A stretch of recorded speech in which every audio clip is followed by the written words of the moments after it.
மாணவ கண்மணிகள் அனைவருக்கும் என் இனிய காலை வணக்கங்கள். மாணவ கண்மணிகள் அனைவரும் நலமாக உள்ளீர்களா? மாணவ கண்மணிகள் தங்களுடைய வழிபாட்டினை கூறிவிட்டீர்களா? நன்றி. நான் ஒரு நல்ல ஆசிரியர். நான் உங்களுக்கு தாயாகவும் தந்தையாகவும் இருந்து முறையான கல்வியை அன்புடன் போதிப்பேன். நான் ஒரு நல்ல ஆசிரியர். நான் உங்களுக்கு தாயாகவும் தந்தையாகவும் இருந்து முறையான கல்வியை அன்புடன் போதிப்பேன். நான் ஒரு நல்ல ஆசிரியர். நான் உங்களுக்கு தாயாகவும் தந்தையாகவும் இருந்து முறையான கல்வியை அன்புடன் போதிப்பேன். அனைவருக்கும் என் இனிய காலை வணக்கங்கள்.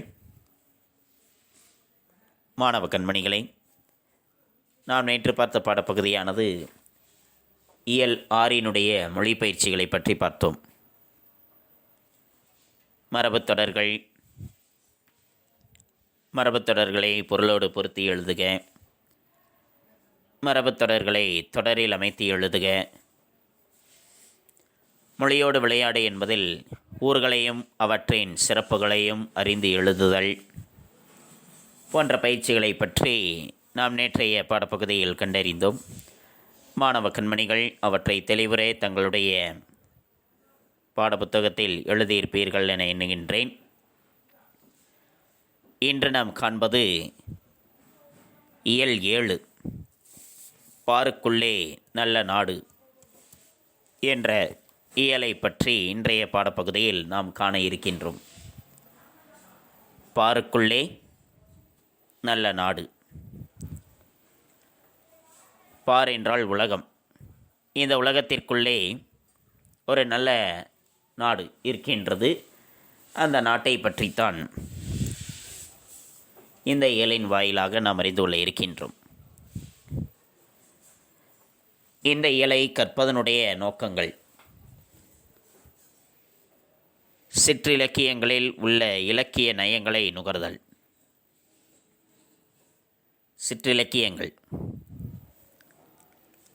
சிற்றிலக்கியங்களில் இருக்கக்கூடிய இலக்கிய நயங்கள், என்னென்ன இலக்கிய நயங்களானது இருக்கின்றது என்பதை அறிந்து கொள்வது. தேசிய விழாக்களின் சிறப்பினை உணர்ந்து கொண்டாடுதல். தேசிய விழாக்கள், என்னென்ன தேசிய விழாக்கள் கொண்டாடப்படுகின்றது, அந்த தேசிய விழாக்களினுடைய சிறப்பு என்ன என்பதை உணர்ந்து அவற்றை கொண்டாடுவது. நாட்டுக்கு உழைத்த நல்லோரின் வாழ்க்கையை அறிந்து பின்பற்றுதல். இந்த நாட்டிற்காக பாடுபட்டு இருக்கக்கூடிய, நாட்டினுடைய விடுதலைக்காக, நாட்டினுடைய முன்னேற்றத்திற்காக பாடுபட்டு இருக்கக்கூடிய நல்ல அறிஞர் பெருமக்கள், அவர்களினுடைய வாழ்க்கை முறையை அறிந்து பின்பற்றுவது. நாடகத்தை படித்து கதையை புரிந்து கொள்ளும் திறன் பெறுதல்.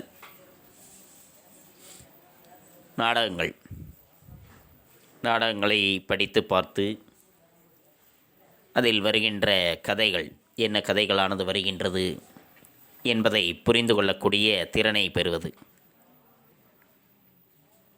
வல்லினம், மிகுமிடங்கள், மிகாயிடங்கள் இவற்றை அறிந்து பயன்படுத்துதல். வல்லினம் மிகுமிடம் அப்படின்னா என்ன, வல்லினம் மிகாயிடங்கள் என்றால் என்ன என்பவற்றை அறிந்து அவற்றை பயன்படுத்துவது. இவற்றைத்தான் இந்த இயலின் வாயிலாக நாம் கற்றுக்கொள்ள இருக்கின்றோம்.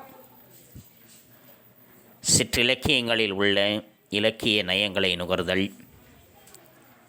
தேசிய விழாக்களின் சிறப்பினை உணர்ந்து கொண்டாடுதல், நாட்டுக்கு உழைத்த நல்லோரின் வாழ்க்கையை அறிந்து பின்பற்றுதல், நாடகத்தை படித்து கதையை புரிந்து கொள்ளும் திறன் பெறுதல், வல்லினம் மிகுமிடங்கள், வல்லினம் மிகாயிடங்கள் இவற்றை அறிந்து பயன்படுத்துவது.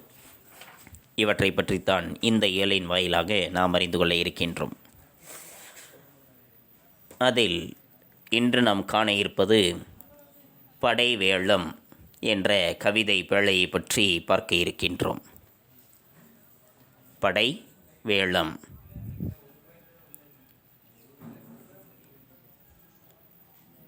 படைகளினுடைய சிறப்பினை பற்றி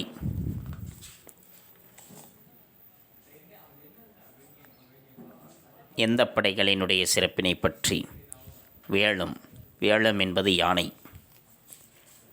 யானை படைகள் அவற்றினுடைய பெருமையை பற்றி பண்டைய தமிழர்கள் எந்த அளவிற்கு வீரமிக்கவர்களாக இருந்தார்கள் என்பதை பற்றித்தான் இந்த கவிதையின் வாயிலாக நாம் அறிந்து கொள்ள இருக்கின்றோம். பாடப்பகுதிக்குள் செல்வோமா மாணவர்களே? தங்களுடைய பாடப்புத்தகத்தில் பக்கமெண் 144 எடுத்துக்கொள்ளுங்கள். எடுத்துக்கொண்டீர்களா? நன்றி. செய்கொண்டார் படை வெல்லும் என்ற இந்த கவிதையினுடைய ஆசிரியர் செய்கொண்டார். கலிங்கத்து பரணி. கலிங்கத்து பரணி 96 வகை சிற்றிலக்கியங்களுள் ஒன்றான பரணி வகையை சார்ந்த நூல். அந்நூலை இயற்றியவர்தான் செய்கொண்டார். இவர் திருவாரூர் மாவட்டம் தீபங்குடி என்ற ஊரினை சார்ந்தவர். திருவாரூர் மாவட்டம் தீபங்குடி என்ற ஊரினை சார்ந்தவர் இவர். இவர் முதற் குலோத்துங்க சோழனினுடைய அவைக்கள புலவராக திகழ்ந்தவர்.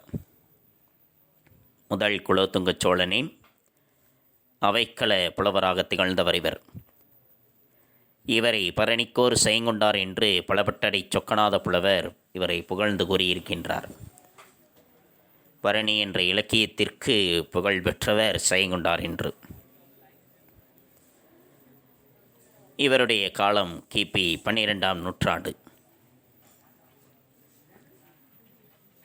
தமிழில் முதலில் எழுந்த பரணி கலிங்கத்து பரணி என்ற நூல். இது முதலாம் குலோத்துங்க சோழன், அவருடைய படைத்தலைவர் கருணாகர தொண்டைமான் ஆகியோரின் கலிங்கப்போர் வெற்றியை பற்றி பேசுகிறது. இந்நூலை தென்தமிழ் தெய்வப்பரணி என்று ஒட்டக்கூத்தர் புகழ்ந்து கூறியிருக்கின்றார்.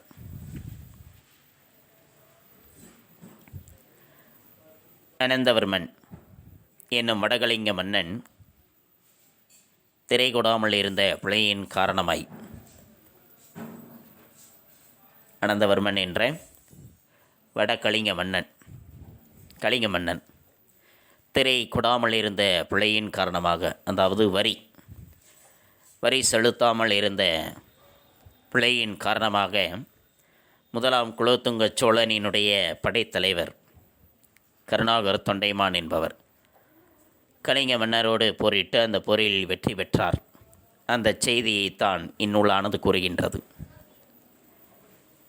போர்முனையில் 1000 யானைகளை கொன்று வெற்றி கொண்ட வீரனை புகழ்ந்து பாடக்கூடிய இலக்கியம் பரணி என்பது. போர்முனையில் 1000 யானைகளை கொன்று வெற்றி கொண்ட வீரனை புகழ்ந்து பாடக்கூடிய இலக்கியம்தான் பரணி என்பது. இதனை தென்தமிழ் தெய்வப்பரணி என்று ஒட்டக்கூத்தர் அவர்கள் புகழ்ந்து கூறியிருக்கின்றார். தென்தமிழ் தெய்வப்பரணி என்று. கலிங்கத்து பரணியானது கலித்தாள் இசையில் பாடப்பெற்றது. இந்நூலில் மொத்தம் 599 தாள் இசைகள் இருக்கின்றன. அறத்தையும் வீரத்தையும் போற்றியவர்கள் தமிழர்கள். பகைவரை அஞ்சச் செய்யும் வீரமும் அஞ்சியோடும் பகைவரை துன்புறுத்தாத அறமும் தமிழரின் மாண்பினை நமக்கு உணர்த்தக்கூடியவை. அதனை போற்றி பாடக்கூடிய சிற்றிலக்கியமான கலிங்கத்து பரணியின் சில பாடல்கள் இங்கே பாடப்பகுதியாக தரப்பட்டிருக்கின்றன. அதனை காண்போமா? நன்றி. படை வேளம். படை வேளம். வேளம் என்பது யானை. தமிழர்கள் அறத்தையும் வீரத்தையும் தமது உடைமைகளாக கொண்டவர்கள். தமிழர்கள் அறம் வீரம் ஆகிய இரண்டையுமே தங்களுடைய உடைமைகளாக கொண்டவர்கள். அவர்களினுடைய வீரமும் போர் அறமும் தனிச்சிறப்பு வாய்ந்தவை. பழந்தமிழர்களினுடைய வீரமும் போர் அறமும் தனிச்சிறப்பு வாய்ந்தவையாக இருந்தன. பகைவரை அஞ்சச் செய்யும் வீரமும் அஞ்சியோடும் பகைவரை துன்புறுத்தாத அறமும் தமிழரின் மாண்பினை நமக்கு உணர்த்துவன. அதனை போற்றி பாடும் சிற்றிலக்கியமான கலிங்கத்து பரணியின் பாடல்கள் சிலவற்றை அறிவோம். பகைவர்களை அஞ்சுமளவிற்கு செய்யக்கூடிய, பகைவர்களே பயமுறுத்தும் அளவிற்கு செய்யக்கூடிய வீரமும், அஞ்சியோடுகின்ற பகைவர்களை துன்புறுத்தாத அறமும் தமிழரினுடைய சிறப்பினை நமக்கு உணர்த்தக்கூடியவையாக இருக்கின்றன. அதனை போற்றி பாடக்கூடிய சிற்றிலக்கியமான கலிங்கத்து பரணியின் பாடல்கள் சிலவற்றை அறிவோம். கலிங்கப்படையின் நடுக்கம். எதுகொள் இது மாயை ஒன்றுகொள் எரிகொள் மரளிகொள் ஊழியின் கடை அதுகொள் என அலரா எரிந்தனர் அலதி குலதையொடு ஏழ் கலிங்கரே. எதுகொள் இதுகொள் ஒன்றுகொள் எரிகொள் மரளிகொள் ஊழியின் கடை அதுகொள் என அலரா எரிந்தனர் அலதி குலதையொடு ஏழ் கலிங்கரே. கலிங்கர் தொற்று சிதைந்தோடல். வழிவர் சிலர்கடல் பாய்வர் வெங்கரி மறைவர் சிலர்வழி தேடிவன் பிலம் இழிவர் சிலர் சிலர் தூறு மண்டுவர் இருவர் ஒரு வழி போகல் இன்றியே. வழிவர் சிலர்கடல் பாய்வர் வெங்கரி மறைவர் சிலர்வழி தேடி வன்பிலம் இழிவர் சிலர் சிலர் தூறு மண்டுவர் இருவர் ஒரு வழி போகல் இன்றியே. மூன்றாவது பாடல். ஒருவர் ஒருவரின் ஓட முந்தினர் உடலின் நிழலினை வெறுவி அஞ்சினர் அருவர் வருவர் என இறைஞ்சினர் அபயம் அபயம் என நடுங்கியே. ஒருவர் ஒருவரின் ஓட முந்தினர் உடலின் நிழலினை வெறுவி அஞ்சினர் அருவர் வருவர் என இறைஞ்சினர் அபயம் அபயம் என நடுங்கியே. இந்த பாடலானது மனப்பாட பாடல். ஒருவர் ஒருவரின் ஓட முந்தினர் உடலின் நிழலினை வெறுவி அஞ்சினர் அருவர் வருவர் என இறைஞ்சினர் அபயம் அபயம் என நடுங்கிய. மலைகள் அதிர்வன போல் உடன்றன வளவன் விடுபடை வேளம் என்றிருள் முளைகள் நுழைவர்கள் போரில் இன்று நம் முதுகு செய்யும் உபகாரம் என்பரே. மலைகள் அதிர்வன போல் உடன்றன வளவன் விடுபடை வேளம் என்றிருள் முளைகள் நுழைவர்கள் போரில் இன்று நம் முதுகு செய்யும் உபகாரம் என்பரே. எதுகொள் இது மாயை ஒன்றுகொள் எரிகொள் மரளிகொள் ஊழியின் கடை அதுகொள் என அலரா எரிந்தனர் அலதி குலதையொடு ஏழ் கலிங்கரே.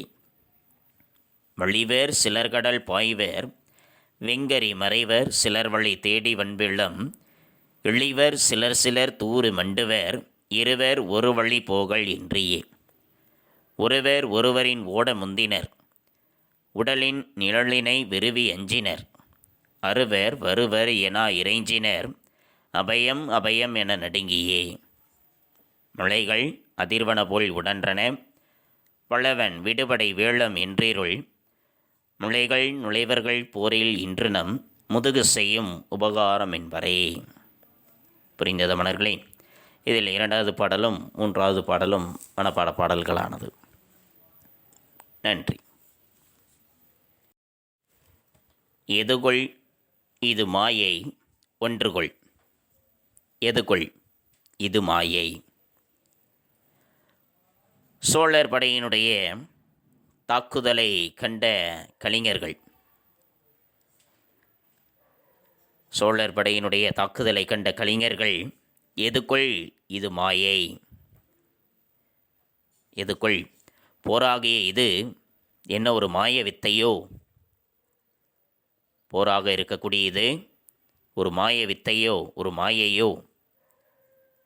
ஒன்றுகொள் எரிகொள் நம்மை எரிக்க வந்த தீயோ. நம்மை எரிக்க வந்த தீயோ என்று அவர்கள் அஞ்சுகின்றார்கள். கலிங்கர்களினுடைய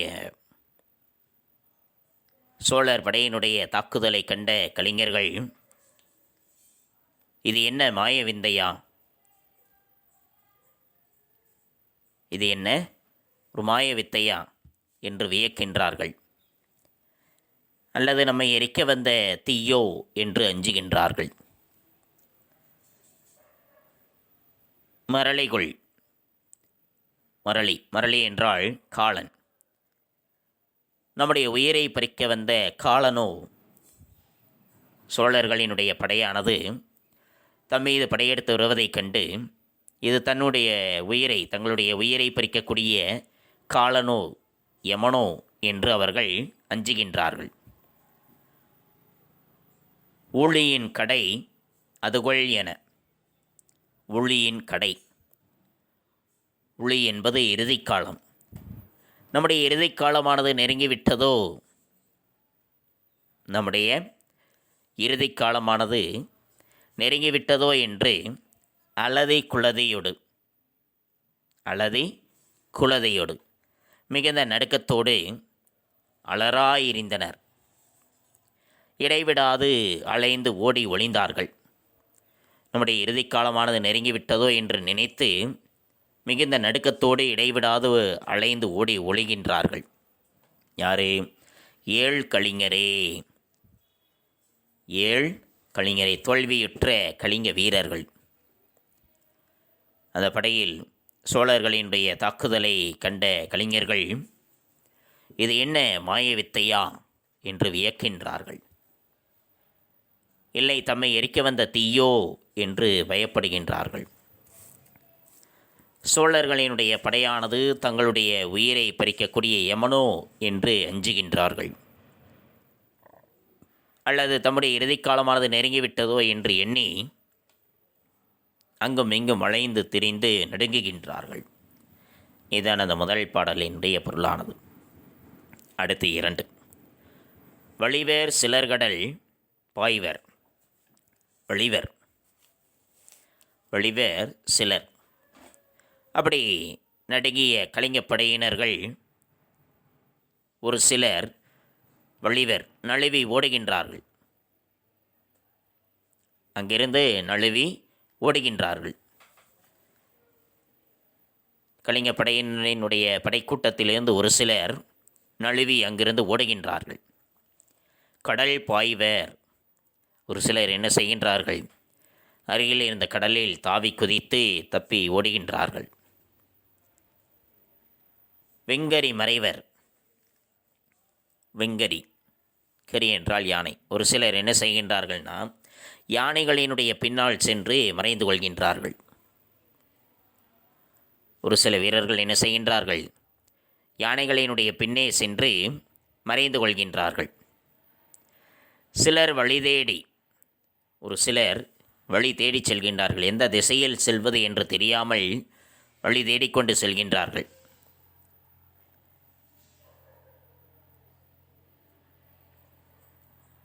வன்பிலம் இழிவர் சிலர். வன்பிலம் இழிவர், வலிமையான மலை குகைகளுக்குள். பிலம்னா மலை குகை, மிகவும் வலிமை வாய்ந்ததாக இருக்கக்கூடிய மலை குகைகளுக்குள் ஒரு சிலர் தப்பி ஓடுகின்றார்கள். சிலர் தூறு மண்டுவர். ஒரு சிலர் என்ன செய்கின்றார்கள்? தூறு, புதர்களுக்குள் சென்று ஒளிந்து கொள்கின்றார்கள்.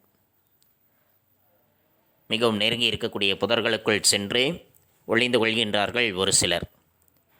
இருவர் ஒரு வழி போகல் இன்றியே. இருவர், 2 வீரர்கள் ஒரே பாதையில் தப்பி ஓட முடியாமல் தவிக்கின்றார்கள்.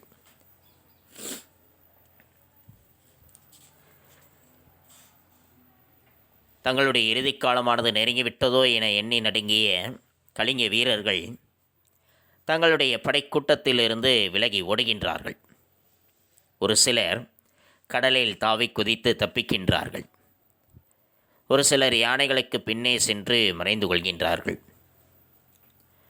ஒரு சிலர் எந்த திசையில் செல்வது என்று தெரியாமல் செல்வதற்கு அரியதாக இருக்கக்கூடிய மலை குகைகளுக்குள்ளும் புதர்களுக்குள்ளும் சென்று தப்பி ஓடுகின்றார்கள். இதுதான் இரண்டாவது பாடலினுடைய பொருளானது. புரிந்ததா மன்னர்களே? அடுத்து 3. ஒருவர் ஒருவரின் ஓட முந்தினர். ஒருவர் ஒருவரின் ஓட முந்தினர். ஒருவரை ஒருவர் முந்திக்கொண்டு ஓடுகின்றார்கள். யார் முதலில் சென்று தப்பி பிழைப்பது என்று ஒருவரை ஒருவர் முந்திக்கொண்டு ஓடுகின்றார்கள். உடலின் நிழலினை வெறுவி அஞ்சினர். தன்னுடைய நிழலையும் பிறருடைய நிழலையும் கண்டு வெறுவி அஞ்சினர், அச்சம் கொள்கின்றார்கள். ஒருவேளை பகைவர்கள்தான் தனக்கு பின்னால் வருகின்றார்களோ என்று தங்களுடைய நிழலையும் மற்றவர்களினுடைய நிழலையும் கண்டு அவர்கள் பயப்படுகின்றார்கள். அறுவர் வருவர் என இறைஞ்சினர். அறுவர் வருவர், தமிழர்கள் துரத்தி கொண்டு வருகின்றார்களோ, சோழ படையினர் தங்களை துரத்தி கொண்டு வருகின்றார்களோ என்று நினைத்து அவர்கள் இறைஞ்சுகின்றார்கள், பயந்து வணங்குகின்றார்கள். அபயம் அபயம் என நடுங்கியே. அபயம், அபயம்னா அடைக்கலம். நான் அடைக்கலம் அடைகின்றோம், சரணடைகின்றோம் என்று நடுங்கியபடியே அவர்கள் பணிந்து வணங்குகின்றார்கள். சோழரினுடைய படையிடமிருந்து தப்பி பிழைத்து கொள்வதற்காக கலிங்க வீரர்கள் ஒருவரை ஒருவர் முந்திக்கொண்டு ஓடுகின்றார்கள். தங்களுடைய நிழலையும் மற்றவர்களினுடைய நிழலையும் கண்டு தமிழர்கள் துரத்தி கொண்டு வருவதாக எண்ணி பயந்து கொண்டு தஞ்சம் வேண்டி வணங்குகின்றார்கள் அவர்களை கண்டு. இதுதான் 3வது பாடலினுடைய பொருள். அடுத்து கடைசி பாடல். மலைகள் அதிர்வன போல் உடன்றன. மலைகள், மலைகள் என்பது இடி. மலைகள் என்பது இடி. இடிகள் முழங்குவதைப் போல, இடிகள் முழங்குவதைப் போல உடன்றன. சினமுற்று யானைகள் பிளறுகின்றன. இடி இடிப்பதைப் போல சோழர் படையினர் இருக்கக்கூடிய யானைகளானது பிளறுகின்றது. வளவன் விடுபடை வேளம் என்றேருள். வளவன் சோழ மன்னன், சோழ மன்னனினுடைய விடுபடை அளிக்கக்கூடிய படையாகிய வேளம் யானை, சோழ மன்னனினுடைய அளிக்கும் படையாக இருக்கக்கூடிய யானைகளினுடைய அந்த ஓசையை கேட்டு இருள் இருள் நிறைந்திருக்கக்கூடிய முளைகள் நுழைவர்கள். முளைகள், முளைகள் என்பது மலைக்குகை. மலைக்குகைகளில் ஓடி ஒளிந்தவர்கள். போரில் இன்று மற்றவர்கள் இன்று போர்க்களத்தில் நம் முதுகு செய்யும் உபகாரம் என்பரே. நாம் புறமுதுகு காட்டி ஓடியது உயிர் பிழைக்க உதவியாக இருந்ததே என்று சொல்கின்றார்கள். மலைகள் அதிர்வன போல் உடன்றன. சோழ மன்னனினுடைய படையில் இருக்கக்கூடிய யானைகள் சினமுற்று இடியைப் போல பிளறுகின்றன. அந்த ஓசையை கேட்டு அஞ்சிய வீரர்கள் இருள் நிறைந்த குகைகளுக்குள் சென்று மறைகின்றார்கள். மற்றவர்கள் அனைவருமே புறமுதுகு காட்டி ஓடி பிழைக்கின்றார்கள். இதுதான் 4வது பாடலினுடைய பொருள். சோழர் படையின் தாக்குதலை கண்ட கலிங்கர்கள் இஃது என்ன மாய வித்தையா என்று வியக்கின்றார்கள். நம்மை எரிக்க வந்த தீ இதுவோ என அஞ்சுகின்றார்கள். சோழர் படை தம்முடைய உயிரை பறிக்கும் யமனோ என்று பயப்படுகின்றார்கள். தங்களுடைய இறுதிக் காலமானது நெருங்கிவிட்டதோ என்று எண்ணி மிக நடுங்குகின்றார்கள். அப்படி நடுங்கிய கலிங்க வீரர்கள் படைக்கூட்டத்திலிருந்து விலகி ஓடுகின்றார்கள். ஒரு சிலர் கடலில் தாவி குதித்து தப்பிக்கின்றார்கள். ஒரு சிலர் யானைகளின் பின்னே மறைந்து கொள்கின்றார்கள். ஒரு சிலர் எந்த திசையில் செல்வது என்று தெரியாமல் செல்வதற்கு அரியதான மலை குகைகளுக்குள்ளும் புதர்களுக்குள்ளும் தப்பி ஓடுகின்றார்கள். சோழர் படையிடமிருந்து தப்பி பிழைத்துக் கொள்வதற்காக கலிங்க வீரர்கள் ஒருவரை ஒருவர் முந்திக்கொண்டு ஓடுகின்றார்கள். தங்களுடைய நிழலையும் மற்றவர்களினுடைய நிழலையும் கண்டு தமிழர்கள் துரத்தி வருவதாக எண்ணிக்கொண்டு பயந்து தஞ்சம் வேண்டி வணங்குகின்றார்கள். சோழ மன்னனினுடைய படையில் உள்ள யானைகள் சினமுற்று இடியைப் போல பிளறுகின்றன. அவ்வோசையை கேட்டு அஞ்சி வீரர்கள் இருள் நிறைந்த குகைக்குள் சென்று மறைகின்றார்கள். மற்றவர்கள் அனைவருமே புறமுதுகு காட்டி ஓடி பிழைக்கின்றார்கள். இதுதான் அந்த பாடலினுடைய பொருளானது. புரிந்ததா மன்னர்களே? நன்றி. மாணவ கண்மணிகளை, இதுகாரும் நாம் கண்டறிந்தது படைவேளம் என்ற கவிதை பேழையை பற்றி பார்த்தோம். சோழர் படையின் தாக்குதலை கண்ட கலைஞர்கள் இஃது என்ன மாய வித்தையா என வியக்கின்றார்கள். தம்மை எரிக்க வந்த தீயோ என அஞ்சுகின்றார்கள். சோழர் படை தம் உயிரை பறிக்கும் காலனோ என அஞ்சுகின்றார்கள். தம்முடைய இறுதிக்காலமானது நெருங்கிவிட்டதோ என்று எண்ணி அலைந்து குலைந்து நடுங்கின்றனர். அப்படி நடுங்கிய கலிங்க படையினர் படைக்கூட்டத்திலிருந்து விலகி ஓடுகின்றார்கள். ஒரு சிலர் கடலில் தாவி குதித்து தப்பிக்கின்றார்கள். சிலர் யானைகளின் பின்னே மறைந்து கொள்கின்றனர். எந்த திசையில் செல்வது என தெரியாமல் செல்வதற்கு அரியதாக இருக்கக்கூடிய மலை குகைகளுக்குள்ளும் புதர்களுக்குள்ளும் தப்பி ஓடுகின்றார்கள். கலிங்க வீரர்கள் ஒருவரை ஒருவர் முந்திக்கொண்டு ஓடுகின்றார்கள். தம்முடைய நிழலையும் மற்றவர்களினுடைய நிழலையும் கண்டு தமிழர்கள் துரத்தி வருவதாக எண்ணி அஞ்சுகின்றார்கள். தஞ்சம் வேண்டி வணங்குகின்றார்கள். சோழ மன்னனின் படையில் உள்ள யானைகள் சினமுற்று இடியைப் போல பிளறுகின்றன. அந்த ஓசையை கேட்டு அஞ்சிய வீரர்கள் இருள் நிறைந்த குகைக்குள் சென்று மறைகின்றார்கள். மற்றவர்கள் அனைவருமே புறமுதுகு காட்டி ஓடி பிழைக்கின்றார்கள். இதனை பற்றித்தான் இன்றைய பாடப்பகுதியில் கண்டறிந்தோம். மாணவ கண்மணிகளுக்கு நன்கு புரிந்திருக்கும் என எண்ணுகின்றேன். அடுத்து நாம் காண்பது பாடப்புத்தகம் படித்தல். பாடப்புத்தகம் படித்தல் பக்கமே 144 மற்றும் 145. பக்கமே 144 படைவேளம் என்பதில் ஆரம்பித்து பக்கமே 145 நூல்வெளி என்பது வரைக்கும் மாணவ கண்மணிகள் பாடப்புத்தகம் படித்தலாக எடுத்துக்கொண்டு எழுந்து நின்று உறக்கப்படியுங்கள். தங்களுடைய படித்தல் பயிற்சியினை சற்று மேம்படுத்திக் கொள்ளுங்கள். அடுத்து நாம் காண்பது வீட்டுப்பாடம் பக்கமே 146. முதலில் மதிப்பீடு பகுதி. சரியான விடையை தேர்ந்தெடுத்து எழுதுக. சிங்கம் எதில் வாழும்? மாயை, ஊழி, முளை, அலை. எதில் வாழும்? முளை. முளை என்றால் மலைக்குகை. கலிங்க வீரர்களிடையே தோன்றிய உணர்வு: வீரம், அச்சம், நாணம், மகிழ்ச்சி. எந்த உணர்வு தோன்றியது? அச்சம். வெங்கரி என்னும் சொல்லை பிரித்து எழுத கிடைப்பது: வெம் குட்டல் கரி, வெம்மை குட்டல் கரி, வெண் குட்டல் கரி, வெங்குட்டல் கரி. வெம்மை குட்டல் கரி. அடுத்து 4. என்றிருள் என்னும் சொல்லை பிரித்து எழுத கிடைப்பது: என் கூட்டல் இருள், எட்டு குட்டல் இருள், என்ற குட்டல் இருள், என்று குட்டல் இருள். என்று குட்டல் இருள். 5. போல் குட்டல் உடன்றன என்பதனை சேர்த்தெழுத கிடைக்கும் சொல்: போன்றன, போலென்றன, போலுடன்றன, போல் உடன்றன. போலுடன்றன அதான் சரியான பதில். குறித்து கொண்டே இருக்கலாம். அடுத்தது குருவினா. முதல் வினா: சோழ வீரர்களை கண்டு கலிங்கர் எவ்வாறு நடுங்கினர் என்பது. அதற்குரிய விடை பாடலின் பொருளில் பக்கமே 145 பாடலினுடைய பொருளினுடைய முதல் பத்தி. சோழர் படையின் தாக்குதலை கண்ட கலிங்கர் இஃது என்ன மாய வித்தையா என வியந்தனர். தம்மை எரிக்க வந்த தீயோ என அஞ்சினர். சோழர் படை தம்முடைய உயிரை பறிக்கும் காலனோ என அஞ்சினர். தமது இறுதிக்காலம் நெருங்கிவிட்டதோ என எண்ணி அலைந்து குலைந்து நடுங்கினர். அது குருவினா 1.